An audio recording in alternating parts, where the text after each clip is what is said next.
तर हे बघा, हे आमचं घरच पडलं. तर तुम्हाला पुढं सांगतो घर कसं पडलं नेमकं. आज मी चाललेलो चिकुर्ड्याला. हे माझं चिकुर्डे गाव वारणा नदीच्या पलीकडे. डणग्यातनं डायरेक्ट गाडी काढली. चिकुर्ड्याला जायचं म्हणल्यावर गिरोळी घाटातनं जायला लागतंय. निसर्गाचा आनंद घेत मी डायरेक्ट पोहोचलो वारणेत. वारणेत आल्यावर ही अशी तुम्हाला झाडं दिसतात. वारणेतनं 2 किलोमीटर गेल्यानंतर ही अशी वारणा नदी दिसते. पुलाच्या उजव्या साईडला आयतवडे आणि निलेवाडी रोड जातोय आणि हा सरळ रोड जातोय तो जातोय आमच्या गावात म्हणजे चिकुर्ड्यात.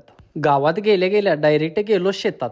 आता मी ज्या शेतात चालायला लागलोय तिथं लहानपणीच्या तर खूपच आठवणी. आणि ही 3 आंब्याची झाडं. शाळेला ज्यावेळी सुट्टी असायची त्या आंब्याच्या झाडावरून आम्ही कधी उतरायचोच नाही. हा माझा लहानपणीचा मित्र संतोष. ती गावाकडे गेल्यावर मला कधी सोडतच नाही. संतोषला म्हटलं चल घरला जाऊया, घर नेमकं कसं पडलं ते बघूया. आम्ही आता 15 ते 20 वर्ष कोल्हापूरला राहत असल्यामुळे ह्या जुन्या घरात कोणच राहत. घर नेमकं कसं पडलं आणि त्यानंतर मी काय केलं ते पार्ट 2 मध्ये बघा भावा. पार्ट 2 लवकरच टाकणार, त्याच्यासाठी फॉलो करून टाका.